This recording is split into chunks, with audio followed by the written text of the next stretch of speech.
Possession. My second uncle's name is John, a very kind and honest man. Everyone would love to talk to him. He has experienced a very strange event lately. Uncle John is a truck driver, but not from place to place throughout the country. He works for a construction material factory, which is a pretty stable job. There are only 2 destinations per day for him. They are all not far from his place, so everything quickly became familiar to him. He could remember every pothole on the street. And lately, the factory received some urgent orders from some of the customers, so eventually, the number of works increased. Workers had to take their shifts at night, and as a result, my uncle also took his overtime. Uncle John, everything is ready. All right. Uncle John didn't reject any overtime requests. He used to the job, which was not making him exhausted so far. Overtime also helped him make more money, so why not? Uncle John, I'll go with you tonight. Logan, a worker from another company, came there to ship the order to the storage with Uncle John that night. The 2 of them had met each other before, so they got great teamwork. At night, the traffic was very light. There was no one in their driving way. Besides, it was very mild that day. The 2 of them chatted and made jokes all the way. They had barely got burned out when being late to finish their job. Eventually, Uncle John got a bit annoyed on the driving way. He wanted to pee badly. He thought that might be because of his extra teacups after dinner. He looked around and quickly saw a dry bush along the street. He stopped the truck by. "Wait for me a minute, I need to pee. I'll be right back real quick, just a minute." He turned to talk to Logan right next to him. "What, right here? Uncle John, I didn't feel good in this place." Logan worriedly looked at Uncle John. Uncle John asked curiously, "Why? What happened? Just a bush in the middle of nowhere? Why not?" Uncle John finished, then gazed one more time around. He finally got why Logan was terrified. The bush itself wasn't a problem, but the thing was the small lake next to the bush. People said that even though that was a small shallow lake, many people had died there. Some of them suicided, some of them had died for no reason. The lake had been haunted by a demon. The lake was sorta would bring bad luck to people, so they were better to stay away from. Understand what Logan was thinking. Uncle John added, "No worries, it's gonna be fine. I'll be back real quick." He thought he would not be scared of that bullshit stuff. If he didn't have the gut, he would not take the driver job at night, so he came out of the truck. Right after Uncle John stepped out of the truck, Logan got worried but still tried to calm down. "I might overthink stuff." He started to play online games to kill time then. After a while, he realized that Uncle John still not yet back. What a weird. Why he took this long, is that normal? Logan glared his eyes out through the truck's windows. He froze. There was no Uncle John out there. He decided to come out of the truck and find Uncle John. He stepped towards the bush. He fumbled on the dry bush. His footsteps broke the silent night in the middle of nowhere. Logan looked around to find where the old man was. Fortunately, the moon was shining that night, so Logan could see things around clearly. He gazed his eyes in the lake's direction, and indeed the old man was there. Logan's eye rolled surprisingly from what he was seeing. Uncle John was stepping his steps to the lake water. The water level was at his waist, but he still kept walking. Logan screamed horribly at the old man, "Uncle John, stop. Don't walk any further. Come back." Logan quickly realized that the old man was controlled by something. No one would step into the lake unexplainably like that. Logan could see a white shadow behind Uncle John. It was pushing him to go deeper into the lake. Logan stood there, called Uncle John for a while, but it was useless. Scarily, he a bit hesitated for what he should do then. There was no one around as well. If he didn't take any action to save Uncle John, He was afraid that bad things could happen. And if Uncle John was drowned under the lake, Logan was unable to get out of that. Thinking about it, Logan started to take action. His legs were limp, but he tried to run towards the lake and save Uncle John. Once he touched the water, he got trembled due to the cold water. There was no time for him to overthinking anymore. He ran toward the old man and called him out multiple times. "Uncle John, what happened to you? Uncle John." Once touching Uncle John, Logan felt the old man was a bit sticky. He was sweaty all over his body. Weirdly, how he could get sweat in a cold lake like that. "Uncle John, can you hear me?" Logan yelled to the old man's ears loudly multiple times, but he still kept being senseless. No reaction to Logan, not like the normal Uncle John. After a while, Uncle John started to sense things likely. He busted out laughing. At that moment, Logan assured that Uncle John got haunted by a ghost. He wasn't him anymore. Logan tried to grab Uncle John and dragged him back to the bank. He held Uncle John's shoulder with one hand, turned his body around, and drove him to step back to the bank. Uncle John was still like didn't know anything, kept his foolishness as if his soul wasn't with him. Logan controlled his direction. Whenever Logan saw the old man nearly missed the direction, he pulled him strongly back. Then so Logan finally could bring Uncle John back. He fell to the ground because of exhaustion. Logan brought Uncle John to the truck and let him sit till then called for help.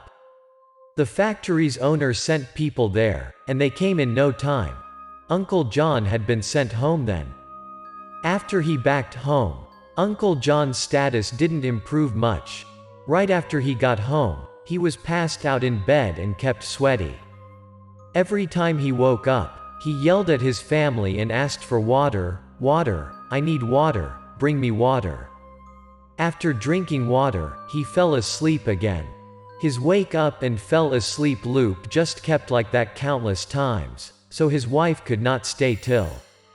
His wife thought that was because something had happened to him in the night at the lake.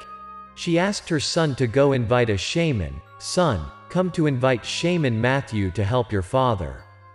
Matthew was an old man living at the west of the village.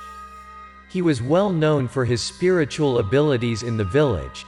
Right after he stepped into the house, he could sense something unnormal. He came to the bed where Uncle John was lying. He opened Uncle John's eyes and touched him on the forehead.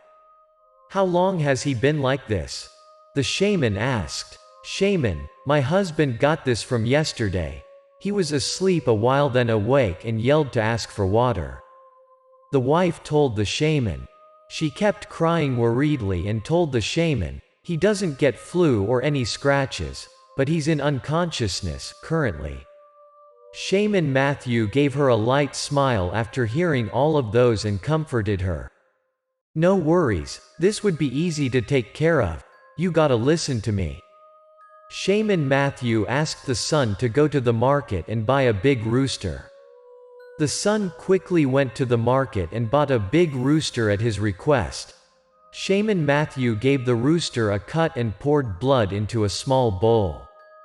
Then, they dug a hole in the backyard, called some help from the neighbors to bring Uncle John to the hole, and buried him to his shoulder. After everything had been settled, Shaman Matthew poured the rooster blood bowl in a circle around the hole. Even people brought Uncle John around and buried him deep to the ground. He was still asleep, his neck fell to one side. After a while, Uncle John started to move and drowsily awakened. And as earlier, he screamed aloud, "Water, bring me water." The wife tended to bring him water, but Shaman Matthew stopped her. "Don't bring him water now. The ghost would not go if it's satisfying in that body." The wife agreed with Shaman Matthew. She eyed her husband worriedly. Without water, Uncle John started to get angry and struggled. Sweats were pouring more and more from him to his face and neck. Uncle John yelled at Shaman Matthew, "Who are you? Why don't you give me water?" The shaman didn't give him a shit. He paced himself and spoke up, "Who am I?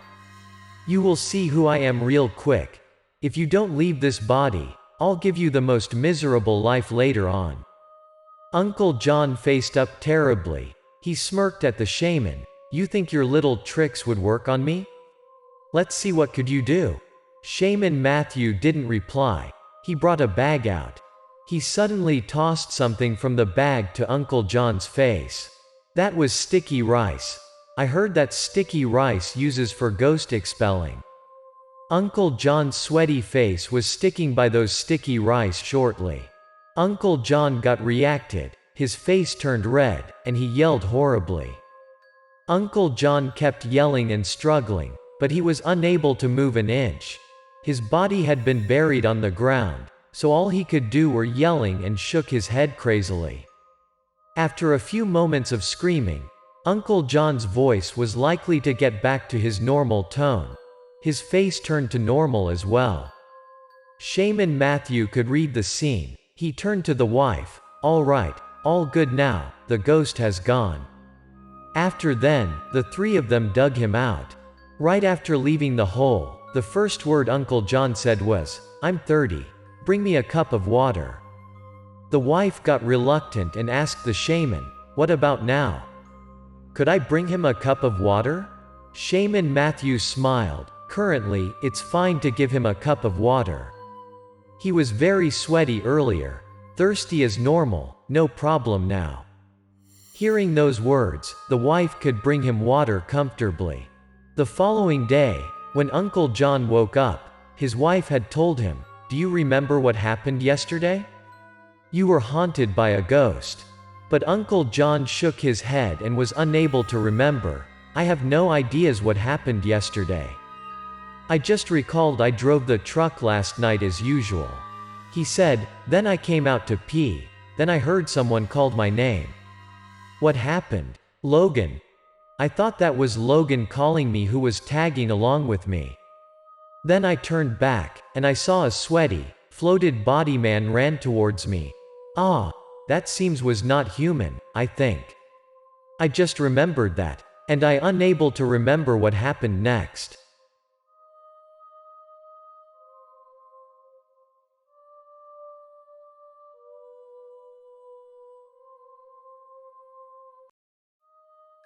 The Demon Cat. Right at the working time at the police station in the morning, Michael rushed up in the hallway. "It seems something happened." "Hi Michael, what brings you this early?" His female colleague said hi to him. "Good morning, ladies." Michael replied hurriedly and ran towards his chief's office. What a rush in this early morning. Mia, a female police officer, wondered. Lucy guessed, "That must be there is a serious case just happened." Indeed, right after Michael stepped to James's office, he requested Michael took action in no time. "Michael, bring someone's with you to North River Town right away. The sooner, the better."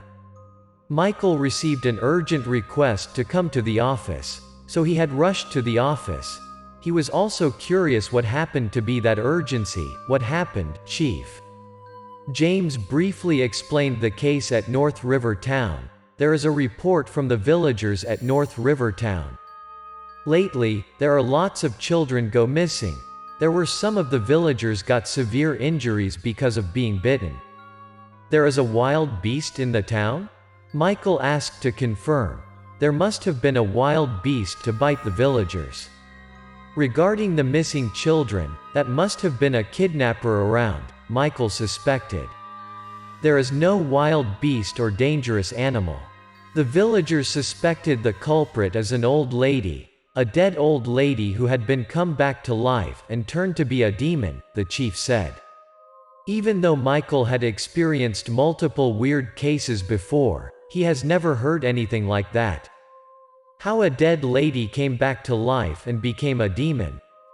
What is the truth? But it was not a thing that could be delayed, the chief requested him. "This is a top urgent case. Let's go to the North River Town to clear the scene. If there is anything, let me know. Who knows what happened? Might be people just made thing up. Michael had to come to the town to handle the case. Michael was not clear after hearing from the chief. But he knew that as long as they didn't solve the case, the situation in the town would become more serious. There would be more and more people got hurt. Children go missing, so he had to put an end to that rumor as soon as possible. And eventually, Michael received the case. Yes, sir. Michael didn't bring lots of people with him. He merely called Daniel, who was both his colleague and close brother. They two got along many cases already. Shortly, they came to North River Town, which was 20 miles away. The mayor came to pick them up at the gate. The two police officers had been welcomed as if they were celebrities, which made Michael felt a bit crazy and bombastic since that might pull a vine and shake the woods. Thank God. Your guys here. The mayor welcomed them. Michael asked him to dismiss the crowd and wanted to hear the whole thing briefly from him. Hi. We wanted to hear briefly explain what happened lately in the village. The mayor took the two police officers to his office. He told them the whole thing on the way. This is all started from Amelia's family. Everything was supposed to be started from the old lady's family. They were just as normal as the others in the town. Amelia, the old lady who lived with her son and daughter-in-law, Andrew, and his wife was Emily. People heard Emily yelled at her mother-in-law every day, "Mom, you just eat and urinate all out here. How could I clean all of this?" It could easily see that the daughter-in-law wasn't a good person. The mother was very old and got rheumatoid arthritis and senior problems.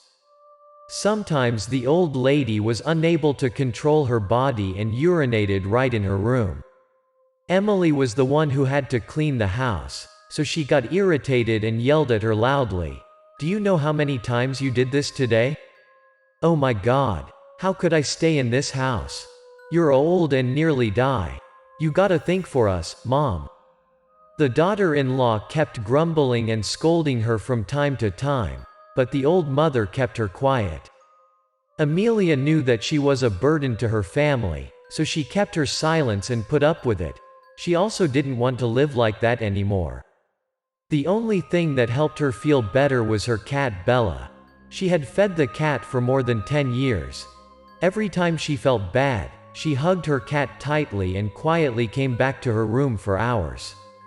That particular day, after being scolded by the daughter-in-law, she hugged the car and back to her room as usual, and she had never come out.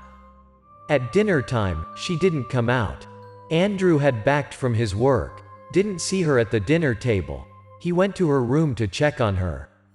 He got too much headache with his wife and his mother tension. Hearing his wife kept complaining about his mother, he didn't say a word. But seeing his mother didn't have dinner, Andrew stood in front of her door and knocked a while, but he didn't hear her reply, "Mom, it's dinner time. Please come out." Andrew thought that his mom still got angry at Emily. He pushed the door and came to soothe her. "Mom, you know who Emily is. She just too exacerbated to said those bad words. She didn't mean anything." "Mom." He was dumbfounded by what he was seeing after pushing the door. His mom had hung herself over the roof beam. His mom cat was still lying next to her. He looked at his mother, then eyed at the cat. The cat's eyes became angry fiercely. All of a sudden, the cat jumped to Andrew's body and plummeted out of the door. Once he put her body down, her body was stiff. She already died. He knelt down in front of his mother's dead body and cried his eyes out, "Mom, I'm such an asshole, unfaithful son. I was not doing anything for you. I have let you gone just like this. This is all my fault. Mommy." Even though he had many tears, he could not change the fact that he and his wife had been mistreated his mother for such a long time, and his mother had gone forever. It seems like Amelia didn't want to die, but she had chosen an unpleasant way to die.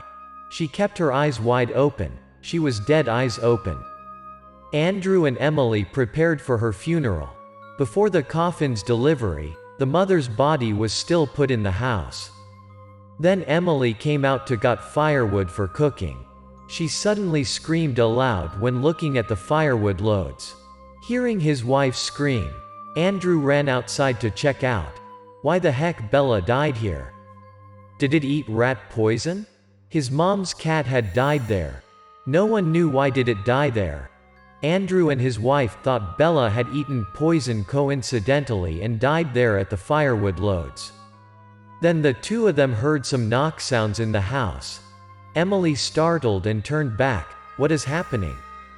The sound is likely from inside of our house. That was from Mom's room. Clearly, there were no relatives or friends came to the funeral yet. How could the sounds come? They rushed back to the house to check out. They froze when stepping into the room. They saw the dead body was standing on the ground. The old lady had died for a while. How could she stand up like that? Andrew scarily called her, "Mom." The old lady heard them. She turned around and exposed her face to her son and her daughter-in-law. That wasn't the face of their mother anymore. It was likely the cat's face with its green eyes and sharpened teeth. The cat-faced lady shook her head a few times. Her mouth was angrily opened up, sounded like a cat. The two of them got both scared and surprised. They hardly understood what happened and kept their eyes on their dead mother, who just returned to her life. Scarily, the old lady came closer to them, as quick as a cat. She wasn't a rheumatoid arthritis lady as before. The daughter-in-law reacted against her first. She screamed aloud and ran outside. Demon, resurrection.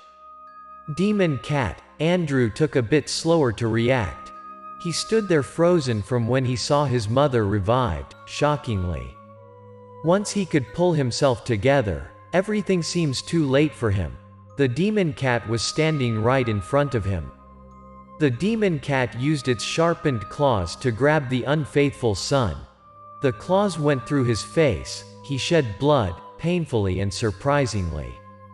Andrew had been beaten by the demon cat. It was on him and tore him down. He was unable to resist it, just repeatedly called out his mom, "Mom. It's me. Mom. I'm your son Andrew, Mom." Regardless of how bad he cried out, the sharpened claws kept tearing out his body and face. At that moment, Andrew realized that the demon in front of him wasn't his mother, nor even a human.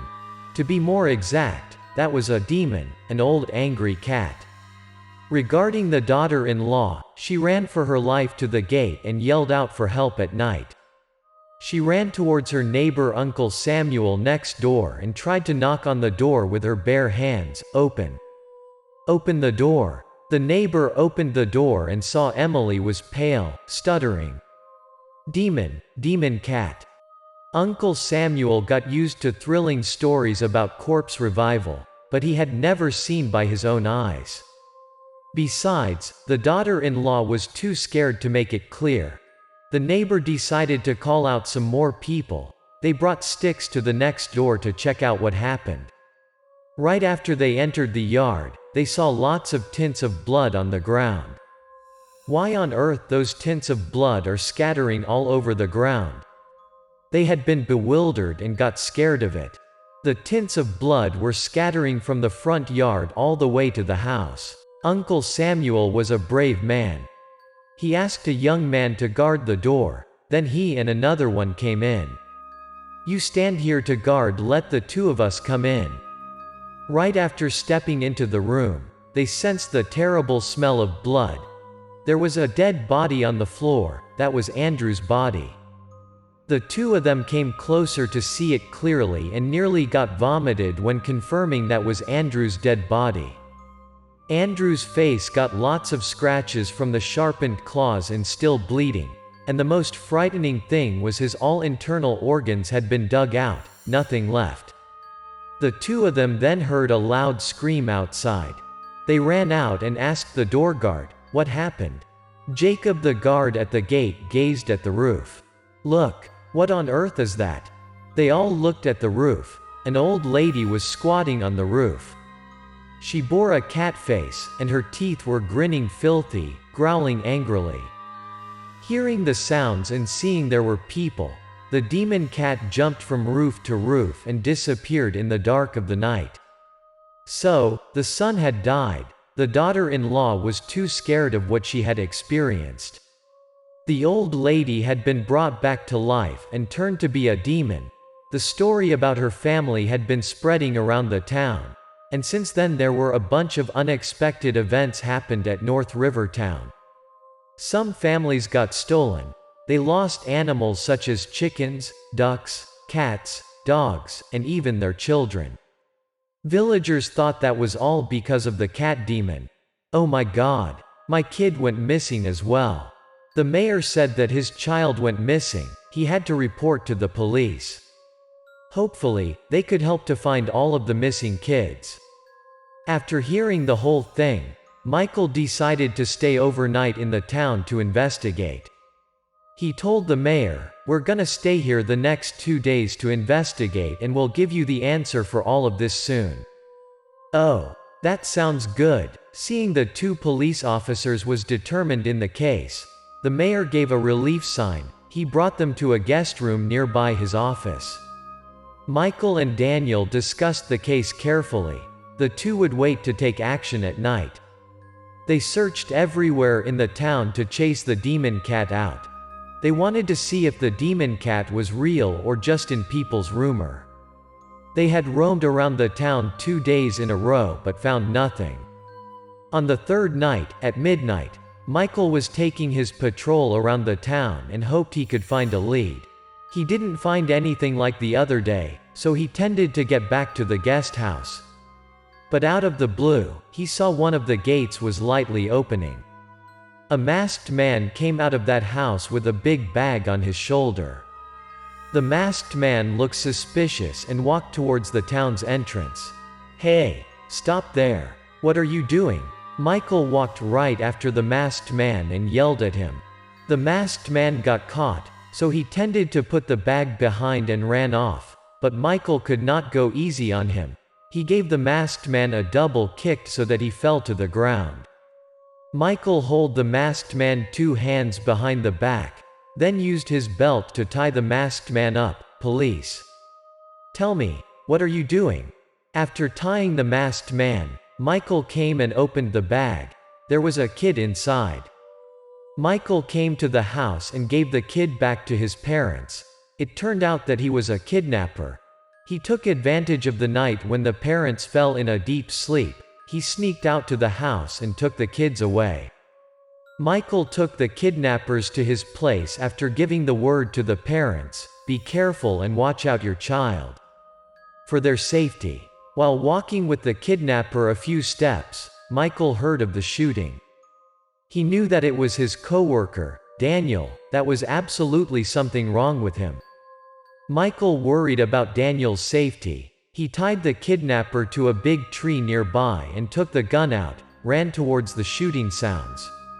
What happened? When he arrived at the scene, he saw Daniel was backing on the wall, using his right hand to cover his bleeding injury in the left hand. "I saw the demon cat, the old lady," Daniel sputtered. He said that he not only saw the old lady but also got scratched by the demon. Daniel said that once they were slit up when being at a corner. Daniel saw someone was facing the wall. Suspiciously, he shouted out, "Hey, lady, what are you doing in the middle of the night?" Daniel's scream made the old lady got scared and turned around. He could see that was a cat-faced old lady. Her eyes were so green, glowing in the dark night. She was eating an alive chicken. Her mouth and fangs were covered with blood, very scary. Daniel quickly took out his gun and stepped towards her. "Put your hands up." But that was useless. Daniel could not think that the demon cat tossed the half chicken to him. He eventually raised his hands to cover. The chicken's blood was scattered around and stuck to his body. The old lady jumped toward him. She was likely to lose her consciousness, grabbed her chicken, gobbled down the chicken, and unintentionally scratched Daniel's left hand. She was as quick as a cat, jumped up and down the roofs. Daniel tried to pull himself together and fired 2 times at the cat demon. Daniel was one of the best shooters at the police station. The 2 shoots reached the cat demon, and she fell out from the roof. Michael used a handkerchief to tie Daniel's injury up temporarily. The 2 of them ran after the demon cat's direction. Once they came to where the demon cat fell down, they didn't see her. There were just tints of blood on the ground. Michael then backed and reported to James. The chief sent a crew to North River Town then and searched around.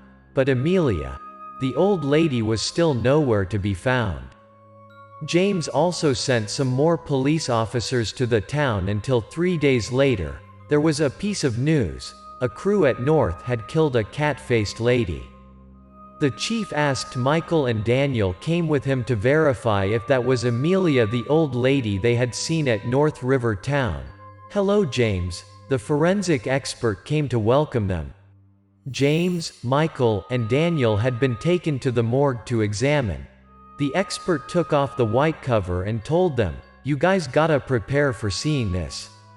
Among those 3 of them, only Daniel saw the demon cat by his own eyes, so James asked Daniel to check.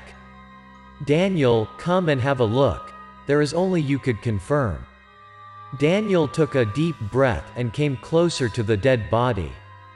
Daniel could recognize that was the cat-faced lady he had shot that night, instantly, but there were countless bullet holes on her body. Hearing Daniel confirmation, the chief gave a relief sign. All North River's residents would not be in trouble anymore. Moreover, all of the missing kids had been rescued already. The missing children cases weren't related to the demon cat. The culprit was the one Michael had caught that night. After then, the story about the cat-faced lady had been spread around in multiple versions. Up to now, this is still a very interesting topic for everyone to discuss. No one could answer why the old lady bore the cat's face and became a demon. In the end, this is both a scary and pitiful story.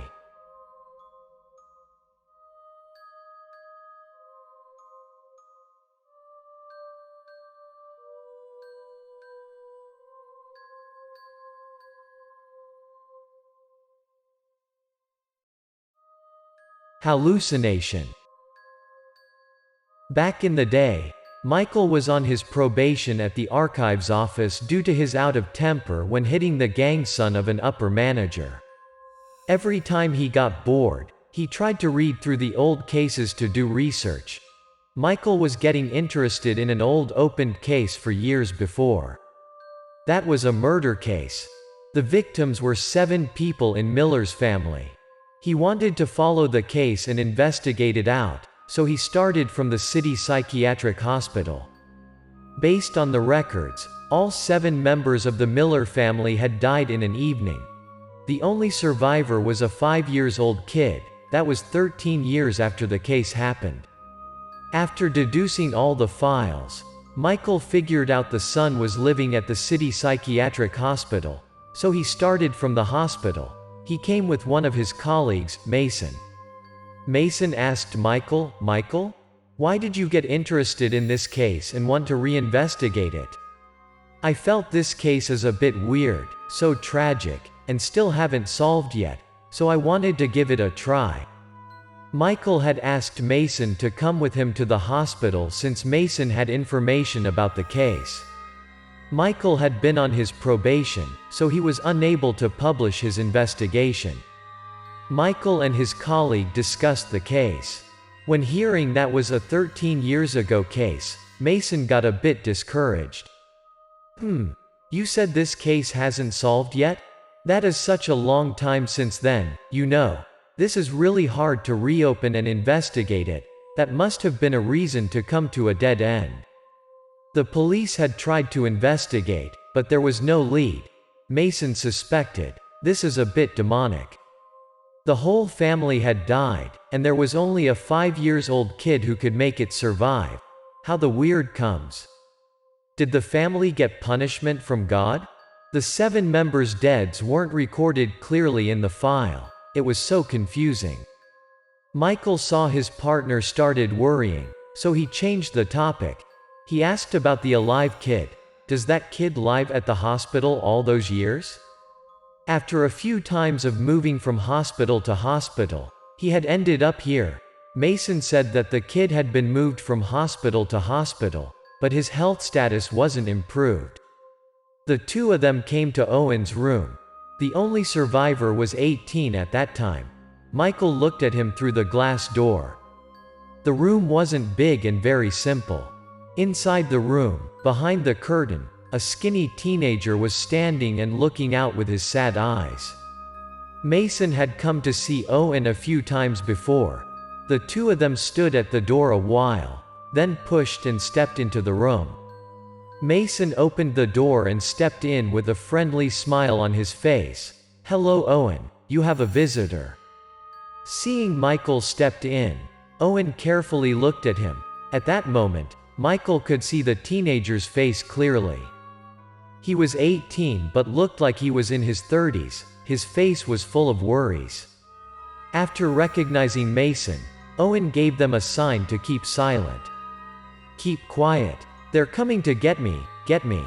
Owen said that someone came to catch him, then hide under the bed in panic. He's always like that. Every time he went nuts, he hides under the bed and thinks that someone is chasing after him. Mason explained to Michael. Every time the boy was gone nuts, he got panic and started trash talking. Michael walked towards the bed and bent down. He lifted the bedsheet and eyed inside. He saw Owen was kneeling down on the floor, shaking and frightening. There was a fire candle in front of him. That was absolutely the teenager's familiar hidden place. But even he was hiding under the bed, he still got frightened. Michael tried to calm him down. "Don't scare. I'm the police. I'm trying to protect you." Owen looked at Michael timidly. Michael and Mason had to convince him for a long while to pull him out of his hidden place. After Owen went out, he sat on the bed with his arms clasping his knees silently. He was still terrified. Michael faltered and asked him, "Owen, could you please tell me what happened to your family when you was 5? Owen gazed at Michael without a word. Mason interrupted, "Come on Owen, in front of you, that man. Michael. He is not only a cop catching bad people, he is also able to catch ghost or demon." Mason tried to help. Listening to all of that, Owen started to come to Michael and begged him, "Please help me to catch those ghosts." Michael assured Owen he could help. "All right, young man, you don't have to be scared. Let's slowly tell me what happened. I'll find the way to help you." Owen backed to the bed and backed to the same sad pose as before. He tried to pull himself together and started to remember the horrendous tragedy 13 years ago. Owen told them, "I have lived in a happy family, surrounded by lots of people, my grandpa, grandma, my family, my uncle's family. Everyone lived in the house together. That particular day, my dad went to the market very soon in the morning and backed home very late in the evening. I had waited for him in the front yard. My mom was very happy when seeing my dad and told me, 'Son, Dad is home.' I ran toward my dad since I knew that my dad would buy me lots of good food. 'Dad, what do you buy me today?' Me dad gave me a light smile as always. He stepped into the house and put everything on the table. There were candies, peaches, candles, and calicos.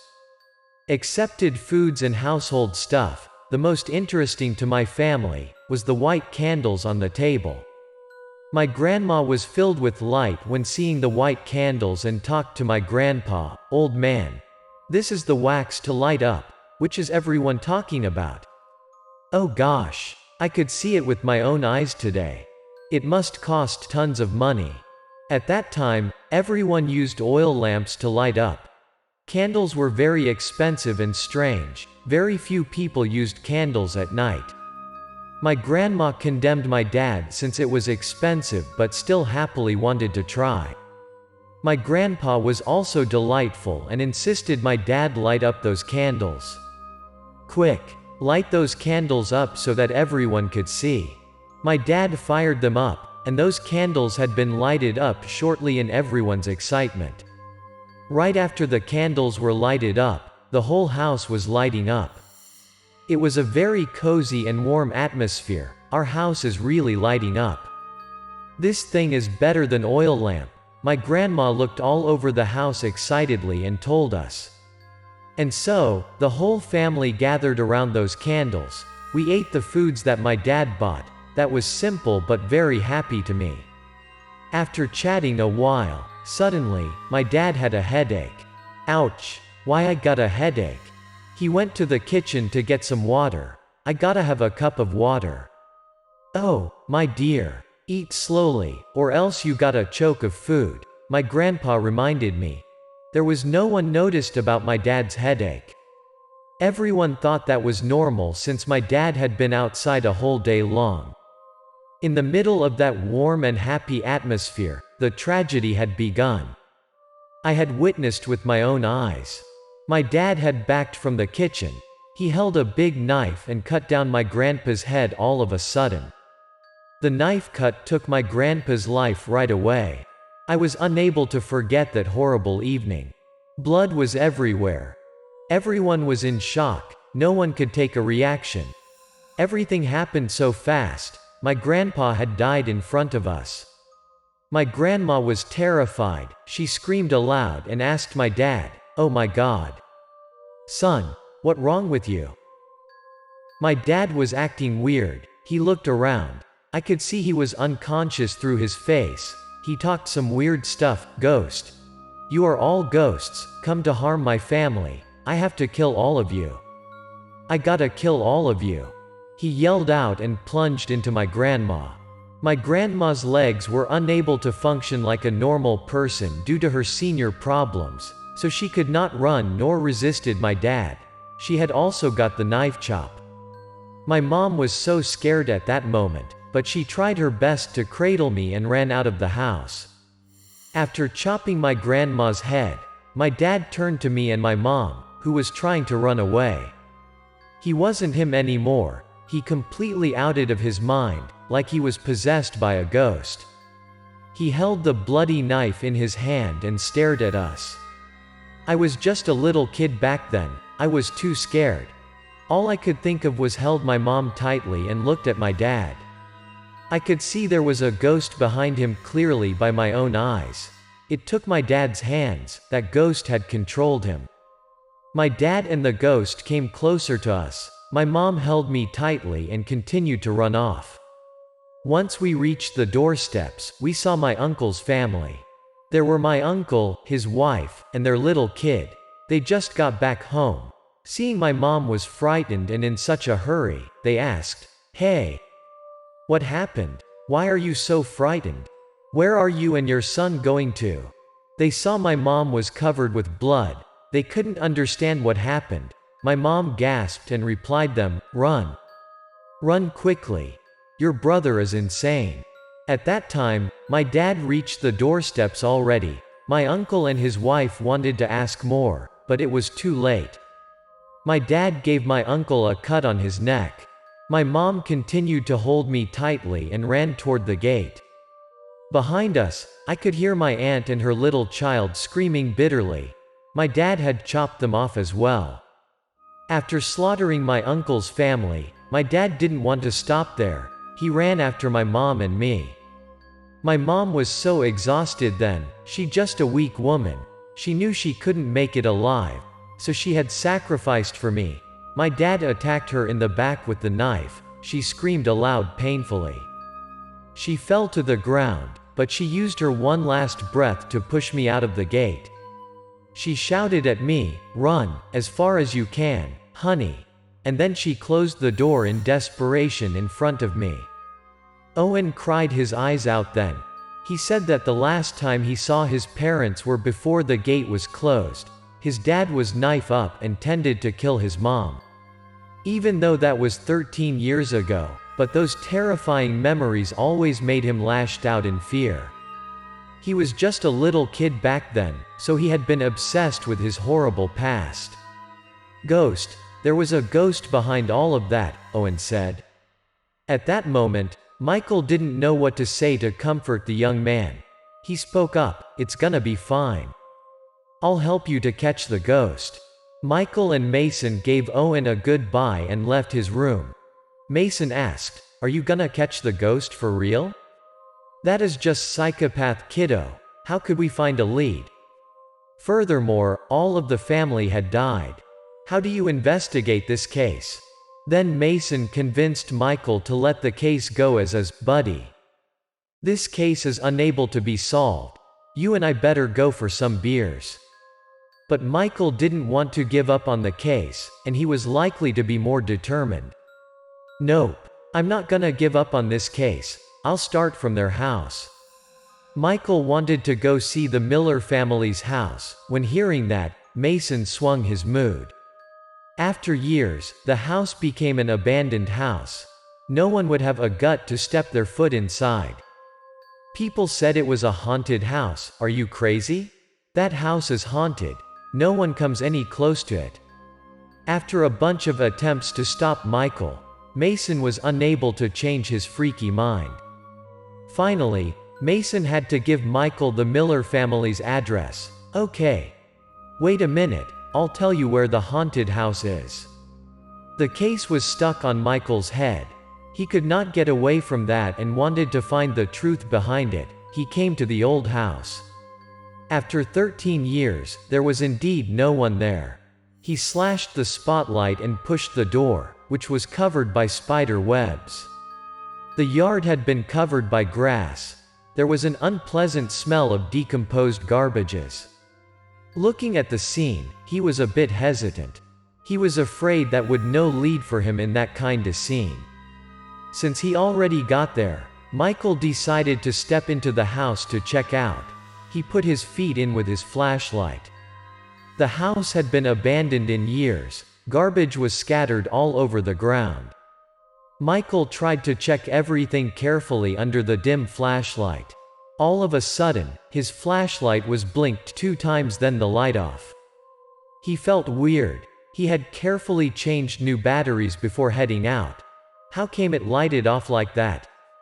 He had nothing to light up. He drowned to a silent, dark night. Out of the blue, a wild cat meowed outside, in the front yard. Michael got a bit scared at that moment. Michael remembered he got some matches in the pocket. He quickly took it out and fired a matchstick up. Even though that was a little fire on the match, Michael felt it much better than before at that moment. A match wasn't last long. Michael fired the other 2 matches and still found nothing in the house. Right after he tried to fire the 4th match, he saw a haft of the candlestick on the ground. He was filled with hope. He lighted up the candle, held it in his hand, and continued to step further to the house. He watched every detail in the house, an old-fashioned house, nothing valuable, it seemed. Right after he tended to leave the house, he could sense a cold breeze behind him. There was someone behind him likely. Michael wasn't aware of that until he was too cold and turned his head around. Behind him were the spirits of Owen's grandpa and grandma, who had died years ago. Aware that the danger might come, as usual, Michael touched his belt to take the gun out. But the gun was not there. He was wearing his plainclothes. He didn't bring the gun with him. How carelessness. Michael ran out and saw the other 2 spirits. As the file he had read, he could recognize Owen's parents. And then, there was a family. The parents hold the little kids also appeared. Those spirits came close toward Michael. Even though Michael was a grave man, he had experienced lots of difficult and strange cases. He didn't know what he should do at that moment. To be honest, he could face up murderers, gangsters, or wild beasts, but not ghosts or spirits. Those scary ghosts come closer and closer to Michael. Every ghost stepped toward to grab him. They all wanted to choke his neck. Michael was in a panic, so he was completely taken over by those ghosts. They wanted to tear him in pieces in their resentments over those years. Being choked by those ghosts, Michael got frightened, and eventually, the candle in Michael's hand fell off. It rolled out then lighted off. Michael tried his best to escape from those ghosts, but he fell down and got numb. After a few minutes, his eyesight got blurry, and he felt that the Grim Reaper nearly came to take him away.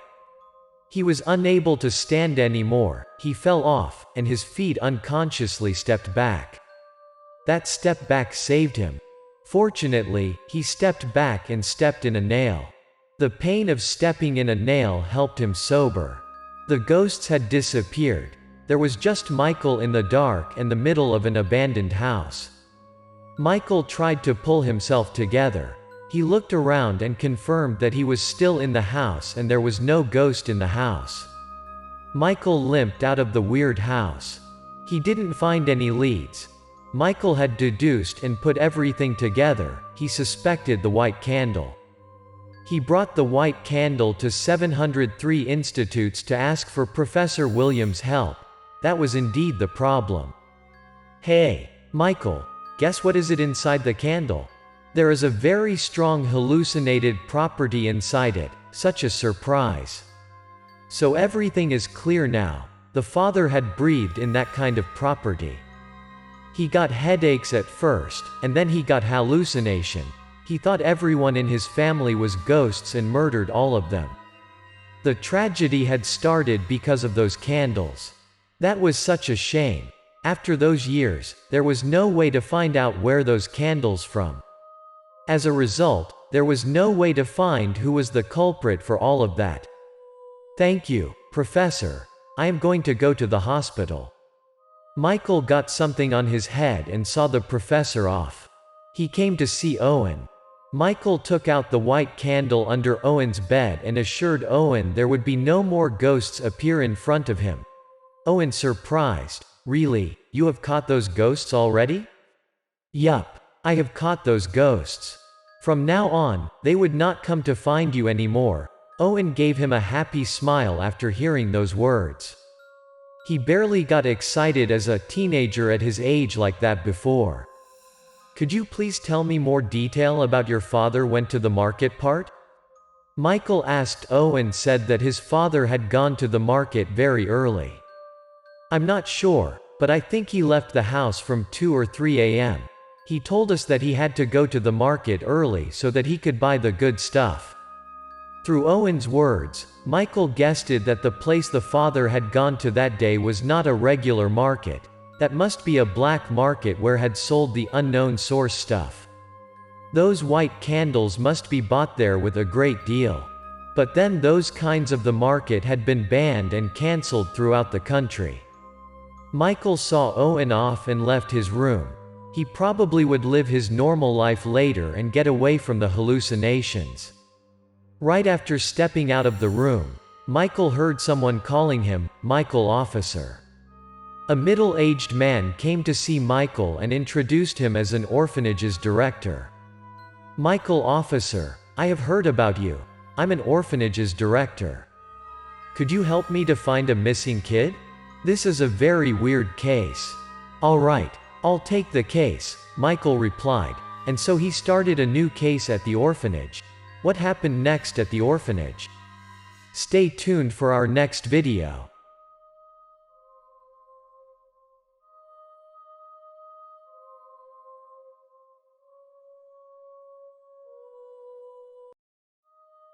The Vampire and the Crazy Man. This is a true story I have heard from my classmate. We didn't live in the same village, but we have been best friends since we were little. We were very close so that we could share our secrets, happy memories. His name is Henry. We hung out very often after classes, with lots of interesting games. That day, Henry and I usually played kung fu games. We would hold bamboo sticks in our hands or anything like a stick. We tended to strike those sticks as if we were kung fu masters who had played on the TV. Was such an interesting activity. That day, when we were playing, out of the blue, there was a crazy man who came by with a stick in his hand. He tended to strike Henry's back. He ran toward us and yelled at Henry, "I'm gonna kill you." "You're a son of a bitch." Seeing a crazy man stroke us a stick, we tried our best to run out of that place scarily. I knew who that man was. He was Henry's uncle, his name was Logan. We ran for our life then. After a long distance running, we stopped and hid in a small alley. We started to exhale. I said, "Hey, do you think your uncle come here now?" "Nah, no way." Henry gasped for air and told me. Indeed, Uncle Logan didn't catch us up. I nearly got shit out of me. When we could sure the crazy uncle would not catch us up, we came out of our hidden place. On the way back, I was very curious about Henry's uncle. "Hey, your uncle is so scary. How could he go crazy?" That innocent question brought my best friend a long break. Then he started telling me about his poor uncle. Uncle Logan wasn't born insane. There was one time, he got a heavy shock, and then he got outed of his mind as the current. His answer got me more curious. What could bring a normal person to be crazy like that? What a shock to become a crazy man. "What happened?" I asked him. Henry started to tell me what happened to his uncle. I'm going to use Henry's voice to make it easier for you to listen. Henry began. Everything had begun when Uncle Logan was young. Uncle Logan was a proactive, outgoing young man. He had some friends in the village. Uncle Logan and his friends usually had delightful chats.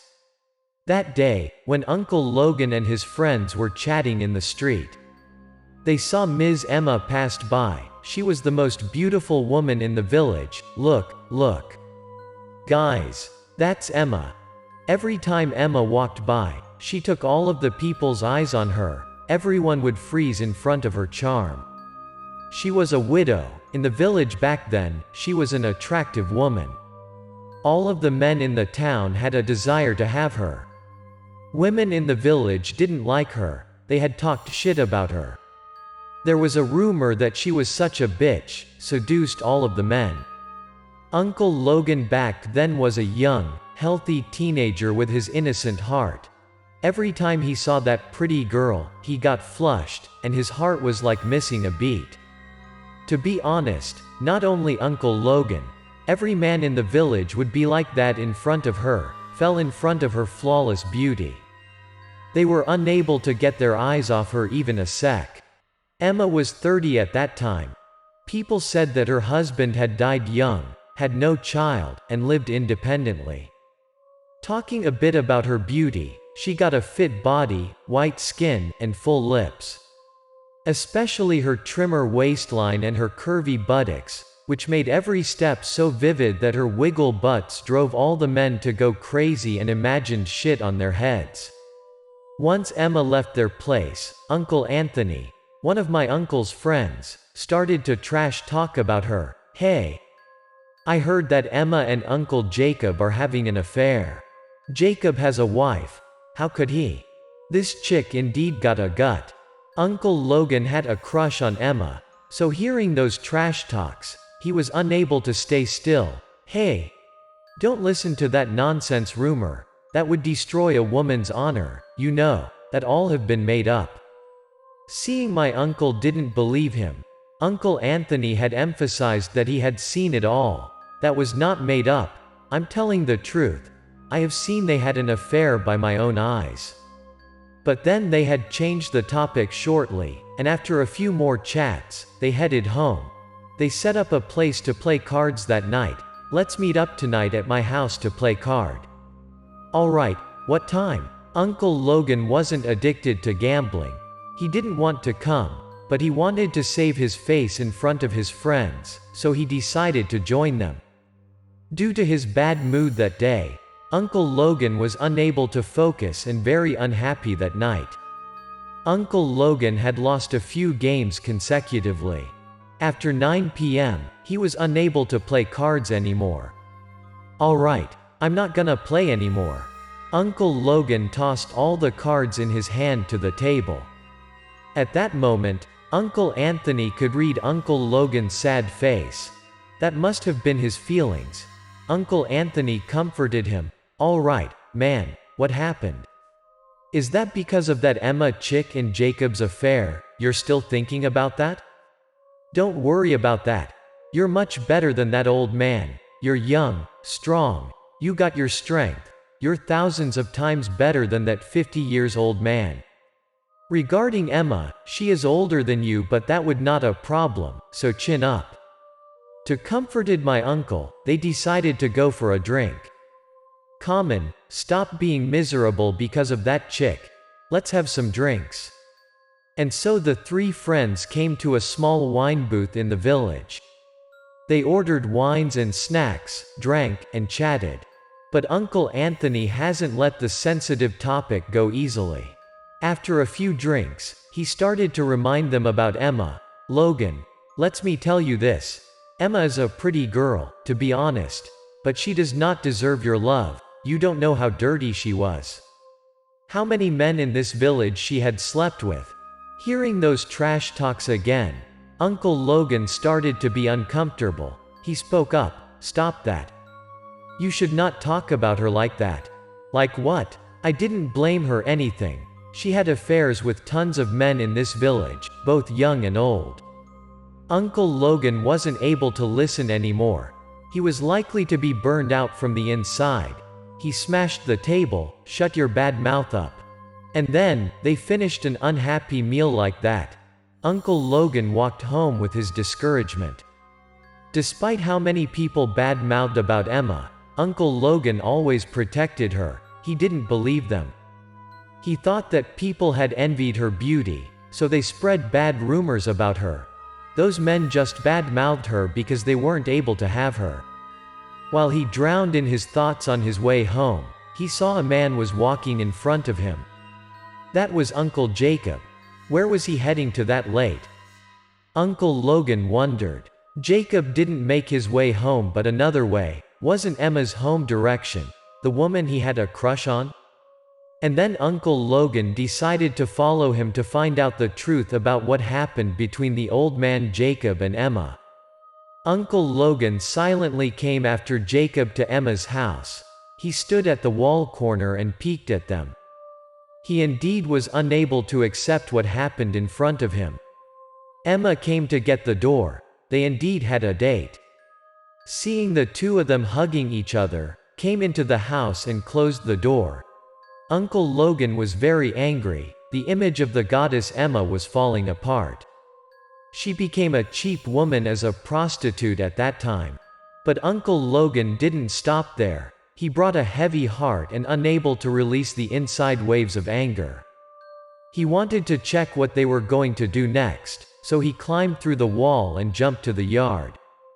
The lights in the house were very bright as if they wanted to irritate him. Uncle Logan stepped towards the windows with his boiled blood heart. He held his breath and gazed into the room. Shit. He saw Emma was hugging and flirting with the old man, Jacob. That was very disgusting to him. After a few moments, Uncle Logan realized something wrong. The pretty young girl was slutting with Jacob, who had turned to be a scary woman with a demonic face, wrinkled skin, sharpened fangs, and red eyes. Then that vampire gave a big smile, showed her teeth, and bit Jacob on the neck. The old man wanted to resist, but it was too late. The vampire had drained all of his blood from the neck's vein. Seeing that scary scene, Uncle Logan was unable to keep his calm. He yelled aloud. That was pulled the vine and shook the woods. The vampire turned around. Uncle Logan tried his best to run out of that place. The vampire reached the door lightly in no time. Its face turned back to Emma's pretty face, but her eyes were still red, and her lip was covered with fresh blood. Uncle Logan was running from her house and shouting aloud, "Vampire, vampire." He had yelled like a crazy man all the way home. Finally, he could make it home, but he outed of his mind since then. He got some unnormal symptoms. Uncle Logan started misbehaving. He usually shrunk his body in the bed and said that Emma was a vampire.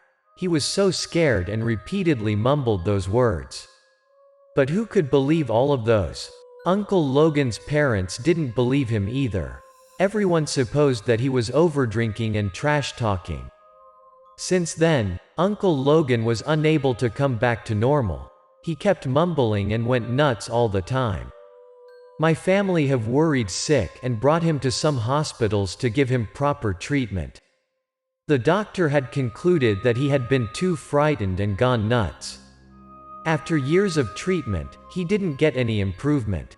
Up till now, whenever seeing a woman even a little like Emma, he would scare the shit out of him, scarily shouted out, Don't come any closer to me, don't drain my blood." Everyone in the village felt sorry for him every time they saw him. He used to be a handsome young man, had a promising future before, but all of a sudden, he turned to be crazy. That was the end of the story Henry had told me about his uncle, and that why Uncle Logan went crazy. He just became crazier and crazier. Henry said that because his family was not loaded, they could not afford Uncle's Logan treatment fee later on, which was so heartbroken. But the most important thing to me in this story, as if that was the whole truth, was Emma, a vampire as what Uncle Logan had seen. I had asked Henry after that. We were walking and chatting on the way home. Henry was likely to see something weird. His face had changed. "Hurry up, get out of here." Henry faced down, walked faster, and urged me to walk with him. I could not read the scene. Out of the blue, I saw a pretty woman walk by us. She was way extremely pretty, so that I had to turn back. After the woman left, Henry told me that was Emma, but as his words, Uncle Logan's incident was more than 10 years ago, and Emma was not getting older at all. How was she still young like that? I was getting more curious what was the truth. Has she never got older after those years? I heard Henry said that Emma has married a big boss in the city and lived her wealthy life, but the rumors about her haven't stopped in the villagers' stories.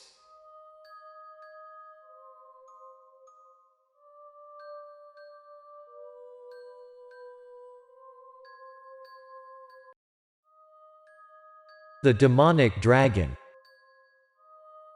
That day, inside the police office, Chief James was awarding Michael regarding his dedication to solving a big drug-dealing case at the West alone. That case they had been following for a long time but hadn't come to an end yet. Michael has brought a big achievement to the station. James declared proudly that Michael was the best on behalf of the upper managers in front of everyone at the station. He added that Michael had contributed a lot to the station for the last 2 years, so if he kept it up, he would have a chance to be a deputy in the future. Michael became James's right hand. James could saw his leadership skills, so the chief wanted to promote him to be the deputy, right under him at the county. James didn't hesitate to give Michael credits.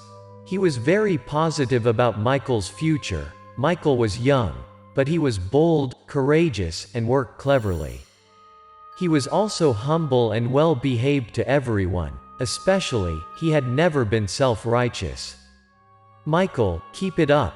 You definitely have a bright future here." While the two of them were talking, there was a knock door sound. "Come in." A police officer came in and informed them about the Pond Village case. A man from Pond Village came to report that his brothers had been eaten by a monster. James frowned when hearing about the case. That was not the first time he heard about a human-eating monster. He had heard some similar cases before. James asked the police officer to send the man in so that he could have more detail about the case. Then the man had come to the chief's office. Frightening was still visible all over his face. James invited him a cup of water and asked the man to tell him everything clearly from the start. The man introduced himself to the chief. He was Dylan. He lived with his family at Pond Village. He had 2 brothers, and his parents had passed away for years. Since they were living at a rural highland with lots of rich resources, people were working as hunters for a living, so he and his siblings were, every season, they went to the mountain for hunting and collecting the valuable produces sell at the market. People haven't been aware of protecting the environment and protecting the forest and resources back in the day. So the majority of people were working as hunters, which was an easy-to-start job, could earn enough for a living, but hunters needed to have a strong body and skills to survive. It was not easy to take the produces from the mountain. Anthony had said to his brothers that people had found ginseng at the North Mountain area, so he suggested they go there and found their luck. Everything began when Anthony heard someone who had found ginseng up high at the mountain. The three brothers were very determined to find ginseng. Since ginseng was very valuable, it would bring them a fortune, enough for them to live in years. The big brother thought that they just needed to find the ginseng, and they would be loaded. But all of a sudden, Dylan spoke up. He was the second brother. He was afraid that they would be in danger because people also said that North Mountain was very scary. He advised that they shouldn't come there since a human-eating monster was a dragon at the mountain. Hearing his brother, Anthony thought that was just bullshit. He thought that was all makeup from the local hunters to fool people around. The fewer people come, the more those hunters could have it for themselves. And then the three brothers came to North Mountain. They climbed over the cliff of the mountain. Even though climbing over the mountain cliff was very dangerous. But to them, that was just a piece of cake. They were all very familiar with the mountain and forest. So just in a blink of an eye, they all could reach the top of the cliff. The three brothers have never come to that mountain before. They were amazed at the top of the cliff. At their first glance, there was a large primary forest. Promisingly, they could find a lot of valuable produces. They were all delighted and very sure they could bring home valuable stuff. They could see a large number of glorious herbs in the forest with their own eyes, and finally, I could find rare ginseng plants as they heard about, which everyone would wish to have. The three of them found the biggest one and started to dig it out. While digging the ginseng out, Anthony heard a roar in the forest behind him.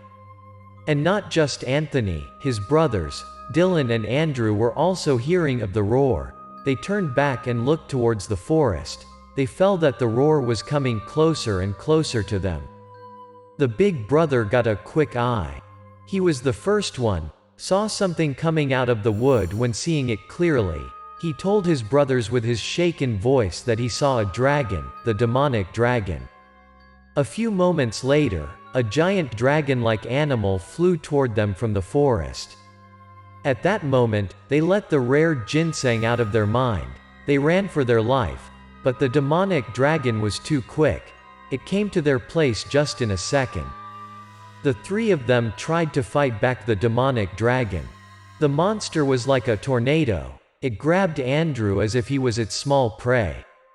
Seeing the youngest brother was picked up to the air, Anthony and Dylan were unable to help him hopelessly. The monster rolled Andrew up in the air for a while, then tossed him strongly to the ground. Anthony and Dylan tried to reach their hands out to take him. But everything turned out very bad. Andrew fell off, and he wasn't in one piece. To be more exactly, that wasn't him. Just his full of blood clothes. His flesh had been eaten all by the dragon. Seeing the youngest brother had died just in a blink of an eye, the other two were very heartbreaking. While the two brothers were frightening and not yet to pull themselves together, the dragon was continued to attach them. It twisted its body in the air, then plummeted to them. The two of them tried to run ahead without a thought instantly. As a result, the two of them came to the edge of the cliff and fell off without noticing. Dylan fell to a branch, so he got some scratches, fortunately, but Anthony fell to the rocky ground and died instantly. It was so tragic. And then Dylan had rushed to the police station to report the case. After telling them what happened, witnessing his brother's tragic deaths, Dylan exceedingly regretted and grieved. He wished he could stop his brothers from going to the mountain, but everything was too late. He blamed himself. James requested Michael to gather the whole crew, prepared to go to North Mountain area swiftly. Michael disappeared from the room, and just in 4 or 5 minutes, everyone in the crew had been gathered and headed to North Mountain with James. During driving, Michael was curious and asked what James was thinking about the human-eating dragon. He didn't believe that monster could exist in real life. James was so serious and determined that he would like to eliminate it since it hurt people, regardless of whether it was a monster. The whole crew reached the bottom of the North Mountain and climbed up at the position Dylan had pointed out. They slid up to search out around. James carefully told his crew, "Gotta be careful. If anything was happening to them, they had to think about their safety first." Everyone brought their guns along and searched in the forest to see if there were any traces about the Vong brothers or the monster. James also joined to search the scene. Michael was very worried for James's safety. He gunned up and went ahead James and repeatedly asked James to be careful. While they were looking around, they heard a loud gunshot behind them. James assured that his crew had faced up the monster. He asked Michael to turn back and help his teammates. They followed the gunshot, and indeed his teammates were shooting to the air consecutively. James faced up high to the air. He got shivered and frightened instantly. There was a giant dragon. It was rolling in and out to avoid the rain of bullets from James's crew.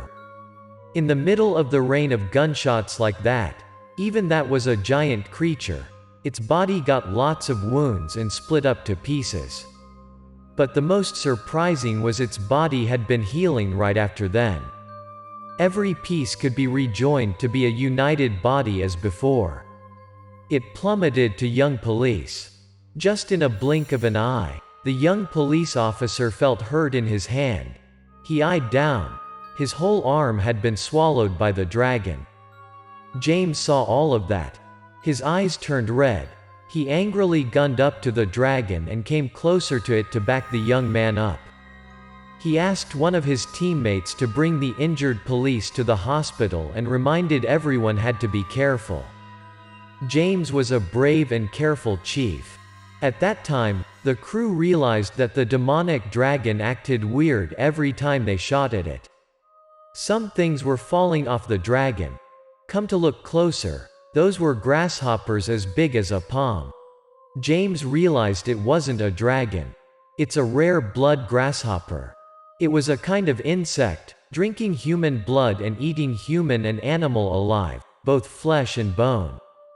He screamed out to everyone and told people to step back and find a place to hide. Guns and bullets weren't unable to touch and harm that blood grasshopper. James had faced it when he was in the military. There was the only fire that could destroy it. So he led his crew to burn those flying blood grasshoppers to blame. That worked indeed. As a result of that, the cloud of grasshoppers had been covered by the great fire. The fire was burning and burning. The grasshoppers had been burned to dust under the fire gradually. After everything had been settled, James and his crew gave a light sigh. There would be countless people who would be harmed in the future if they didn't eliminate that monster. The dragon-shaped cloud had been burned after a few moments. There was a very annoying smell then. Every single grasshopper fell down and made a rain of death grasshoppers. Everyone got goosebumps at that time. After a while, those dead bloody grasshoppers' bodies were all over the ground. They saw those grasshoppers were bigger than a normal grasshopper clearly. Their teeth were very sharp. They had just moved and gathered in a group and looked like a giant monster. James requested his crew to search around the area to root out the grasshoppers, or else they would populate and become more dangerous in the future.